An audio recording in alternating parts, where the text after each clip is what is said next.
हम आपको अन्नदाता का वैनिटी वैन दिखाएंगे और आज विश्लेषण की शुरुआत भी हम इसी खबर से सबसे पहले कर रहे हैं। तो सबसे पहले हम आपको अन्नदाता शब्द का असली मतलब आज बताना चाहते हैं, क्योंकि एक ऐसा शब्द है जिसे सुनते ही हमारे दिमाग में एक ऐसे किसान की छवि बनती है जो इस देश के लोगों का पेट भरने के लिए कड़े संघर्षों में अपना जीवन बिता देता है और उसके साथ ना तो बाजार न्याय कर पाता है और ना ही सरकारें न्याय कर पाती हैं। और लोगों के दिमाग में अन्नदाताओं की एक ऐसी छवि होती है जैसी किसानों की इन तस्वीरों में आपको दिखाई दे रही है। एक बड़ी बात यह है कि इस छवि को गढ़ने में हमारे देश की फिल्मों ने भी एक बहुत बड़ी भूमिका निभाई है, जैसे मदर इंडिया, 2 बीघा जमीन, नया दौर, उपकार, मेरा गांव मेरा देश और मंथन जैसी फिल्मों की वजह से ही हमारे देश में अन्नदाता की एक ऐसी छवि जिसमें हम सभी किसानों को बहुत सहानुभूति से देखते हैं वैसी बनाई गई है और सहानुभूति से हमें देखना भी चाहिए।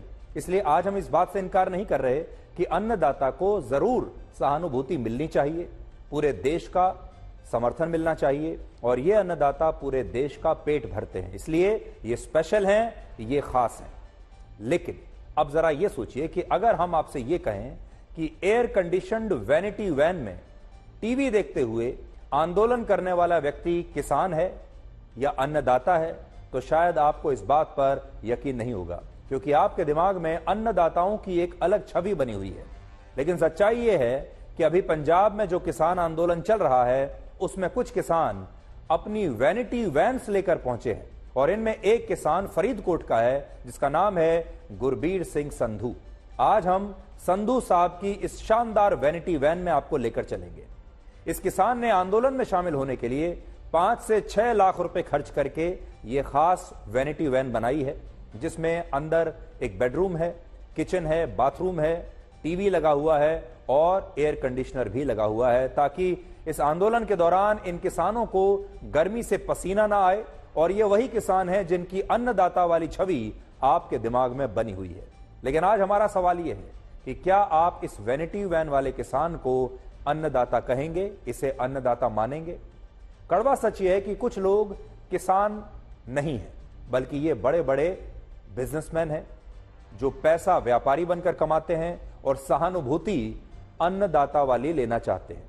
और इसकी वजह से हमारे देश के असली किसानों का नुकसान हो रहा है, क्योंकि हमारे देश में आज भी जो असली किसान हैं वो तो खेतों में दिन रात गर्मी में पसीना बहाकर अपना खून पसीना सब कुछ लगाकर काम में जुटे हुए हैं। और ये किसान कभी आपको सड़कों पर आंदोलन करते हुए भी दिखाई नहीं देंगे। लेकिन दूसरी तरफ आप इन तस्वीरों को देखिए और सोचिए कि जिस तरह से बड़े बड़े फिल्म स्टार्स शूटिंग के दौरान फिल्म के सेट पर वैनिटी वैन्स अपने साथ रखते हैं। वैनिटी वैन्स में वो आराम करते हैं, सोते हैं, खाते हैं, उनका मेकअप वहीं पर होता है। अब उसी तरह से ये किसान विरोध प्रदर्शन के दौरान आंदोलन के साइट पर अपनी वैनिटी वैन लेकर पहुंचे हैं।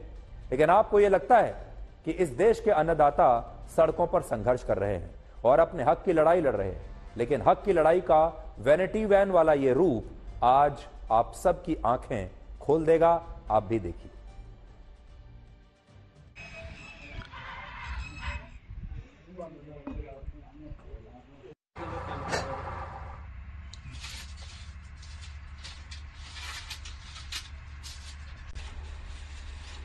ये जब पहले किसानी आंदोलन हुआ था 21 में, तब बनाई थी। तब हम टिकरी बॉर्डर पर रहे थे। जब पहले गए थे तो ट्रॉली पे, सिंपल ट्रॉली पे गए थे, लेकिन उधर प्रॉब्लम्स वगैरह आई, बारिश में या ज़्यादा सर्दी, ज़्यादा गर्मी, मच्छर बहुत होते थे, तो फैसिलिटी चाहिए थी। तो ये सोच कर इसको बनाया था। और क्योंकि हम ग्रुप्स में जाते हैं उधर, तो ग्रुप में जाना होता था, इसलिए थोड़ी बड़ी बनाई ताकि इसमें ट्रैवल कर सकते हैं 10 से 12 और 7 आदमी सो सकते हैं इसमें।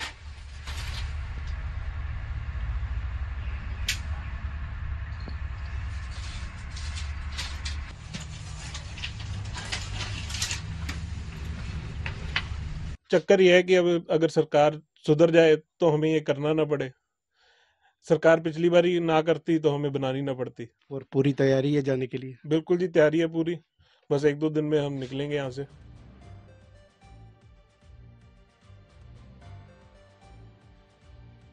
हमारे देश में नेताओं ने चुनाव में वोटों के लिए किसानों को अन्नदाता कहकर इस शब्द को बड़ा रोमांटिसाइज किया है और इसी राजनीति की वजह से हमारे देश में किसानी और खेती को कभी भी एक प्रोफेशन की तरह, एक पेशे की तरह ट्रीट नहीं किया गया, जबकि दूसरे देशों में कृषि को और खेती को बाकी के प्रोफेशंस की तरह ही एक प्रोफेशन माना गया, एक पेशा माना गया और इन्हें प्रोफेशनल माना गया और बाजार में किसानों की भूमिका को बहुत मजबूत किया गया।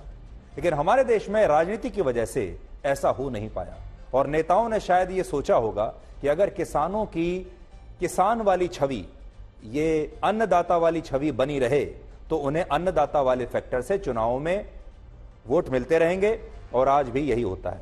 जबकि हमारा मानना है कि दुनिया के बाकी देशों की तरह भारत में भी कृषि को एक प्रोफेशन माना जाना चाहिए और किसानों को अन्नदाता वाली छवि से बाहर निकालकर उन्हें मजबूत बनाना चाहिए।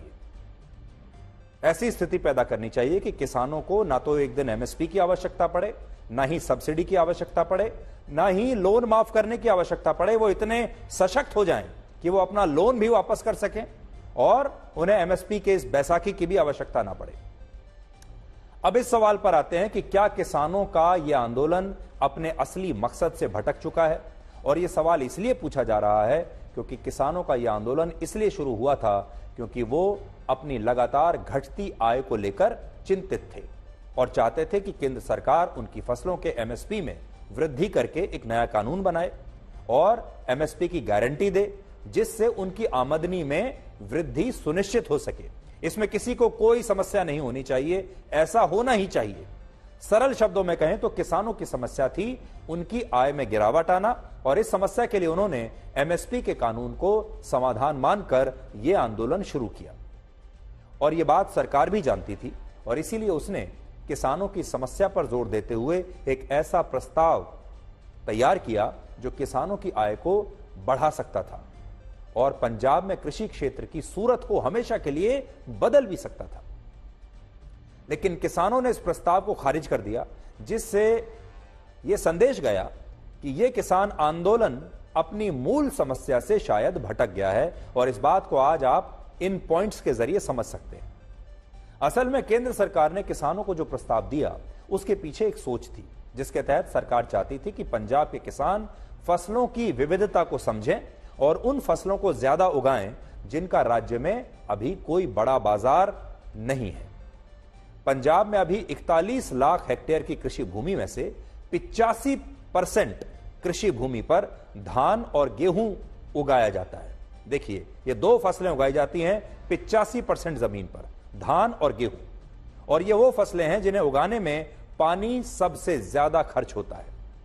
आपको जानकर हैरानी होगी कि सिर्फ 1 किलोग्राम धान उगाने के लिए 2500 लीटर पानी की आवश्यकता होती है और क्योंकि अभी पंजाब में धान और गेहूं की पैदावार 85% तक हो रही है, इसलिए इन फसलों पर पानी भी बहुत खर्च होता है और इसकी वजह से पंजाब में भूजल यानी ग्राउंड वाटर की स्थिति बहुत चिंताजनक स्तर तक पहुंच गई है और पानी को निकालने की भी अपनी एक कीमत होती है जिसकी वजह से किसानों की जो कॉस्ट है और बढ़ जाती है क्योंकि उसके जरिए फिर आपको सिंचाई करनी पड़ती है। अगर आप इस नक्शे को देखेंगे तो आपको पता चलेगा कि पंजाब की भूमि कैसे सूखती जा रही है और वहां भूजल का स्तर खतरनाक रूप से कम हो रहा है और इस स्थिति का कारण यह है कि पंजाब के किसान धान और गेहूं के अलावा कोई दूसरी फसल उगाना ही नहीं चाहते और इन फसलों को उगाने में बहुत ज्यादा पानी लगता है। इसलिए पंजाब एक बहुत बड़ी समस्या में पहले ही फंस चुका है और बड़ी बात यह है कि पंजाब के किसान धान और गेहूं क्यों उगाना चाहते हैं, क्योंकि इन पर उन्हें एमएसपी मिलता है और यही बात देखते हुए केंद्र सरकार ने धान और गेहूं से अलग किसानों को ऐसी 5 फसलों पर एमएसपी की गारंटी देने का प्रस्ताव दिया जो उनकी आर्थिक स्थिति को हमेशा के लिए बदल सकती थी, उनकी आमदनी को बढ़ा सकती थी। और इन 5 फसलों में मसूर दाल, उड़द दाल और अरहर दाल थी जिनका अभी पंजाब में सिर्फ 0.4% उत्पादन होता है, जबकि मक्के का उत्पादन 1.5% और कपास का उत्पादन सिर्फ 3.2% होता है। यानी ये ऐसी फसलें हैं जिनका पंजाब में अभी कोई उत्पादन है ही नहीं और क्योंकि वहां अभी किसान इन फसलों को ना के बराबर उगाते हैं, ये जो कारण है इसकी वजह से पंजाब के जो किसान हैं वो अपनी आय बढ़ा नहीं पा रहे। लेकिन सोचिए, अगर किसान सरकार के इस प्रस्ताव को मानकर इन फसलों की खेती करते तो उन्हें कितना फायदा होता। ये बात इसलिए कह रहे हैं क्योंकि आज भारत दालों के मामले में आत्मनिर्भर नहीं है और हमें ये जो दालें हैं ये दूसरे देशों से आयात करनी पड़ती हैं। इसलिए सोचिए, अगर पंजाब में जहां दालों की फसलें अभी ना के बराबर उगाई जा रही हैं, अगर वहां के किसान दालों की बम्पर पैदावार करने लगे तो इससे पंजाब के किसानों को पैसे का जबरदस्त फायदा होता। और सबसे बड़ी बात यह है कि धान और गेहूं को उगाने से अभी पंजाब में कृषि भूमि की जो उत्पादकता कम हो गई है उसे भी बचाया जा सकता था। यह बात हम भी कह रहे हैं कि एमएसपी पर जोर देना तो ठीक है, लेकिन किसानों को अपनी उत्पादकता भी बढ़ानी पड़ेगी, क्योंकि पर हेक्टेयर जो उत्पादकता भारत के किसानों की है वो पूरी दुनिया में सबसे न्यूनतम उत्पादकताओं में से गिनी जाती है। तो हमें पर हेक्टेयर अपनी उत्पादकता को बढ़ाना पड़ेगा, जिस पर किसान ध्यान नहीं दे रहे। जो प्रस्ताव पंजाब के 17 लाख किसान परिवारों की जिंदगियों को हमेशा के लिए बदल सकता था, उस प्रस्ताव को कुछ मुट्ठी भर आंदोलनकारी किसानों ने खारिज कर दिया। जबकि हमारा मानना है कि अगर पंजाब के एक एक किसान तक इस प्रस्ताव की सभी जानकारियां ठीक से अगर पहुंच जाएं तो वो इसे बिना किसी विरोध के खुशी खुशी स्वीकार कर लेंगे। और फिर देखिएगा, अगर उन्होंने इस प्रस्ताव को स्वीकार किया तो उनकी आमदनी कितनी जल्दी बढ़ती है। लेकिन दुख की बात यह है कि इस प्रस्ताव को आंदोलनकारी किसानों ने अपने आप ही खारिज कर दिया, पंजाब के असली किसानों तक पहुंच नहीं दिया। और कुछ किसान पंजाब के बाकी लाखों किसानों और देश के किसानों का भी भविष्य तय कर रहे हैं, ये मुट्ठी भर किसान। हालांकि सरकार ने कहा है कि वो किसानों से एमएसपी के मुद्दे पर अब भी खुलकर बातचीत करने के लिए तैयार है। पंजाब में किसान संगठनों के साथ किसानों के मसले पर कई दौर की बातचीत हुई है और अभी भी हम बातचीत के लिए किसान संगठनों से कहा है कि इसका समाधान बातचीत के माध्यम से हम निकालेंगे, क्योंकि किसी भी समस्या का समाधान बातचीत के माध्यम से ही निकलता है, वार्ता के माध्यम से ही निकलता है। और ये देश हम सबका है, हम सबको मिलकर के देश का समाधान निकालना चाहिए।